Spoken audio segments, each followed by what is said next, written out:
different. And I tell you why. We are not here to deliver speeches at each other. We are here because we have reached a point where customs administrations across Africa need to stop being spectators in the AFCFTA story and start being co-authors. I welcome you all to the first Customs Partnerships for African Cooperation in Trade, PACT for short, because life itself is too short for long acronyms. Think of this as less of a conference and more of a working conversation about what it will actually take to make AFCFTA work in practice, not just to look good on paper. The idea for this event didn't emerge from a conference room or a policy paper. It came from real observations and real conversations. Last year in Kigali at the Biafra conference, and again in Cairo earlier this year, I found myself making the same points to the Secretary General of AFCFTA. And that is the point that we need to stir the consciousness around the role of customs in the AFCFTA ecosystem. The agreement is ambitious and necessary, but without customs administrations coordinated and actively engaged, we will be building a house without a foundation. In those discussions with the Secretary General, a critical point emerged that I believe should frame our work today and in the next 2 days. And that is the fact that customs all over are the custodians of trade data. We hold the most granular real-time information on what is actually moving across our borders, what is being traded, where it is going, what the values are. This data, when properly harnessed and shared, becomes essential intelligence for driving continental trade objectives. The SG was very emphatic about this AFCFTA implementation.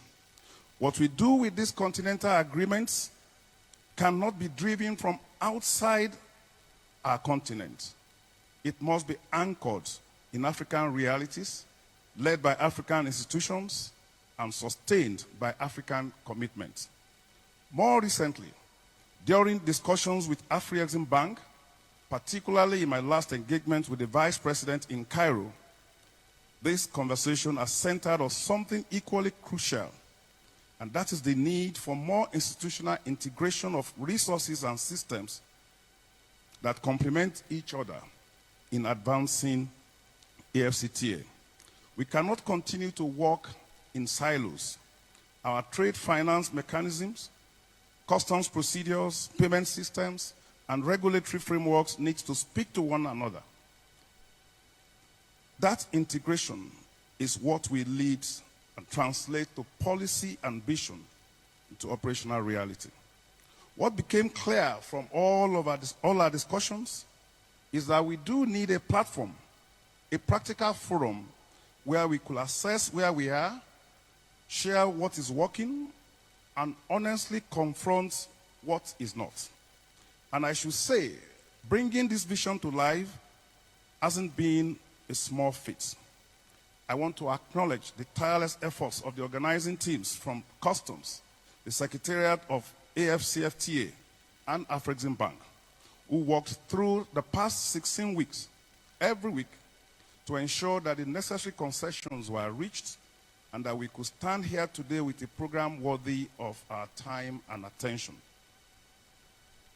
I should say that the vision we are pushing here today aligns perfectly with the direction already set by His Excellency President Bola Ahmed Tinubu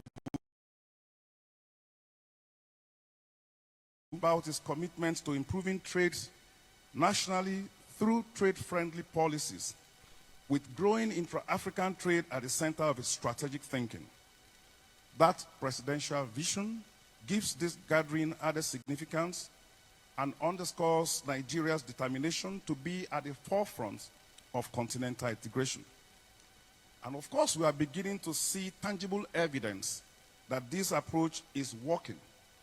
And let me just give you some numbers about that. In the first half of 2025, Nigeria's trade with other African countries reached an all-time high of 4.82 trillion, which is an increase of more than 600 billion naira compared with the previous year. This is a clear signal of strengthening regional trade momentum. Within West Africa specifically, Nigeria's export to ECOWAS countries have climbed significantly, reflecting our growing role as a hub for intra-continental trade and value chain. And as we deepen our partnerships across African markets, as we embrace customs and logistic modernizations and implement the AFCFTA framework more deliberately, we will be turning these gains into broader regional prosperity. And because this is the first time we are doing this, we have kept our expectations very modest. We weren't sure what the response was going to be. So I must say that I'm genuinely encouraged and I'm pleasantly surprised by what we are seeing. A total of 464 confirmed participants representing 28 countries, including 26 African nations. We have 12 senior customs officials in the room, directors, generals, and commissioners, colleagues, leading some of the continent's most important trade gateways. We have 16 diplomatic representatives present, including 5 ambassadors and several high commissioners, representing embassies and missions across Africa. And from the private sector, the people whose businesses depend on efficient custom processes, we saw some of them earlier today. We have an impressive showing of 53 CEOs and 19 managing directors. And that's over 70 senior business leaders who have committed their time to making AFCFTA work in practice. And here is what really tells us about this matter. Nearly a third of our private sector participants are CEOs and managing directors. These are people whose time is literally money, and 72 of them clear their calendars to be here. That's not curiosity. That is conviction. We also have bankers in the room from institutions, financial institutions on the continent. Banks don't send teams to custom conferences unless they see the trade finance opportunities. This is money following policy, which means the market believes we are onto something very real. The numbers tell an interesting story. Out of the numbers I mentioned before, 210 of them are from the public sector, and a whopping 175 from the private companies, and 40 from NGOs, 14 from state-owned enterprises, and then a lot of my colleagues from the media. And in terms of regional representations, we also have delegates from all the regions in Africa. So I therefore urge you and let you know that people don't make that kind of journey for a conference that they are lukewarm about. And here is what excites me more. All the 5 African regions that we have are represented. And this is genuinely very, very continental, from Cairo to Cape Town, from Dakar to Dar es Salaam. Certain countries show up together. You know something bigger than regional trade blocks is happening right here in Abuja.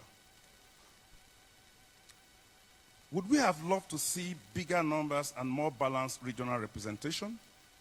Of course, but I'm satisfied that the engagement efforts from the organizing team, the customs, the AFCFTA Secretariat, and Afrexim Bank were not definitely in vain. What we have here is a solid foundation to build on. So let me be clear about what we are trying to achieve. The top desire, the primary outcome we are seeking from these 3 days is to see customs more actively engaged in AFCFTA implementation, not as passive recipients of trade facilitation frameworks that will determine whether the agreement succeeds or whether it struggles. So specifically, the purpose of Customs PACT 2025 is fourfold. One, we want to establish a strong customs framework that promotes lawful trade, enhances security, and drives sustainable economic growth across Africa. Two, we want to foster genuine dialogue and collaboration among African customs administrations, ministries, private sector stakeholders, and development partners. Third, we want to address key challenges head-on. We heard some of them this morning, including but not limited to trade data deficiencies, fragmented policies, logistic bottlenecks, and weak interagency coordination. And finally, we want to showcase best practices, new technologies, and cross-border cooperation models that are already working in some other places in the continent, which can be scaled up and adapted elsewhere. Over the next 3 days, inshallah, you will participate in panel discussions, presentation sessions, and conversations with economic operators. Some of what you will hear will be encouraging. Some of them will be challenging. All of them will be very necessary. We have designed this conference not to congratulate ourselves, but to learn from each other and live with the concrete ideas about what needed to be done. As I conclude, I must thank His Excellency, President Bola Ahmed Tinubu, for honoring us with his presence and for his powerful endorsement and continued support for this initiative. I also want to thank my fellow heads of customs administrations for making the journey to Abuja. The first mention of this was at our regional meeting in Kinshasa, and I'm happy that the idea has gained traction and support of all of you. I also want to thank our Secretary General, Ian Saunders, of the World Customs Organization. I know how hectic your schedule has been in the last few days, and we really appreciate you for your presence. The Secretary General of the African Continental Free Trade Agreement, thank you so much for your commitment to this idea. We really appreciate your presence. We also thank the Executive Vice President of Afrexim Bank coming to Nigeria within a short notice, and all of you for the partnerships in bringing this event to life. And I want to thank the private sector representatives who are here.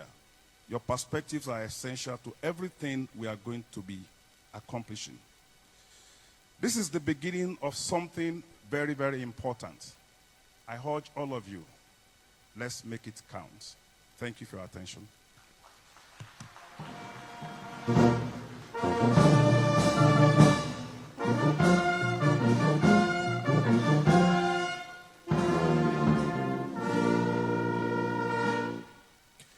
Another round of applause for Dr. Bashir Adewale Adeniyi, PhD, the Comptroller General of the Nigerian Customs Service, who has worked so hard, and his team has worked so hard to make this possible. This, the inaugural first ever CPACT. Yes, sir, all these changes are improving how business trade across borders. They're strengthening the trust between public and private sectors, and they're driving the kind of growth that we've long talked about.